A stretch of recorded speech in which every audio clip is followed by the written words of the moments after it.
बिरसा मुंडाच्या जयंतीच्या खूप खूप शुभेच्छा। बिरसा मुंडा जयंती आपण का करतो तर खऱ्या अर्थाने आपण समजून घेतलं पाहिजे की 15 नोव्हेंबर 1875ला बिरसांचा जन्म झाला आणि 9 जून 1900 साली ते शहीद झाले।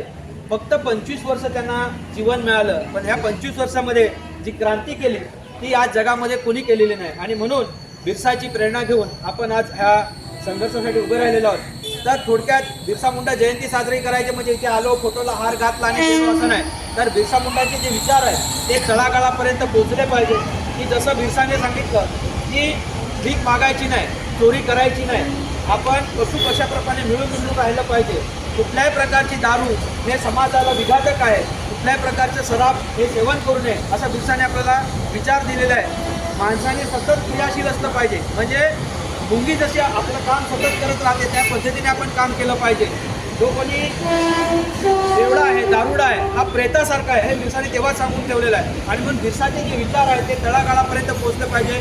स्वराज्य माझा जन्मसिद्ध अधिकार आहे हे सांगणारे जरी लोकमान्य टिळक असते, त्याच्या 100 वर्ष आधी आपल्या बिरसाने ती घोषणा केली होती की स्वराज्य आमचा जन्मसिद्ध अधिकार आहे, आम्ही इथले स्वतंत्र आहोत, ही घोषणा बिरसाने केलेली होती। आणि आज बिरसामुळे आपल्याला अस्तित्व मिळालेलं आहे आणि त्यांच्या जयंतीचा हा दिवस आहे की मातृभूमीची रक्षा करणे आमचं आद्य कर्तव्य आहे, हे बिरसाने आपल्याला सांगितलेलं आहे की कशा प्रकारे आपण लढलं पाहिजे।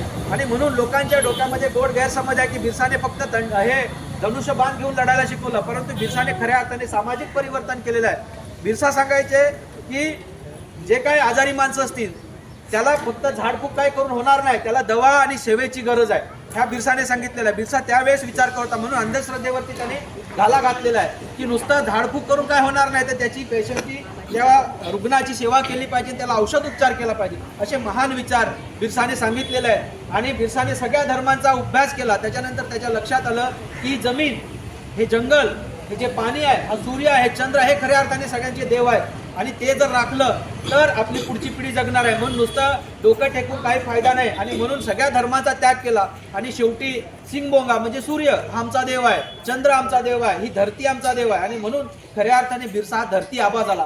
म्हणून ह्या पृथ्वीचा बाप म्हणून आपण त्याला धरती आबा सांगतो। आणि ह्या 25 वर्षाच्या कारकिर्दीमध्ये ज्यांनी जी लढाई केली ती खूप मोठी आहे। आज सिमल्याला जो जनरल राहत होता त्याला त्याचं युद्ध थांबवण्यासाठी यावं लागलं, एवढी मोठी लढाई बिरसाने केलेली आहे। त्या काळात कुठलं संसाधन नव्हतं, त्यावेळेला त्यांनी 400 मैल एवढा मोठ्या प्रदेशामध्ये आपला डंका पेटवला होता आणि त्याची दशक ह्या सगळ्या सावकार ब्रिटिशांनी घेतली होती।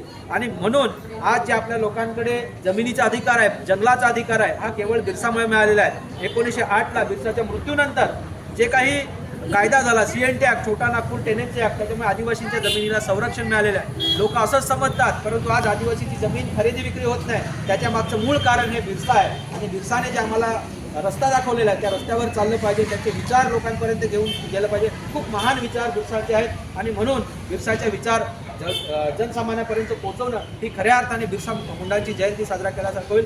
म्हणून आपण आज एकच सगळ्यांनी निर्धार केला पाहिजे की प्रत्येकाच्या मनामध्ये जो बिरसा आहे तो तेवढ ठेवला पाहिजे, समाज एक झाला पाहिजे आणि हे जल जंगल जमीन वाचलं तर हजारो पिढ्या इथे जगू शकतात, हाच मेसेज बिरसाने दिलेला आहे। त्या महान तत्वाला मी माझं अभिवादन करतो आणि माझे 2 शब्द इथे संपवतो। सगळ्यांना जोहार, जिंदाबाद।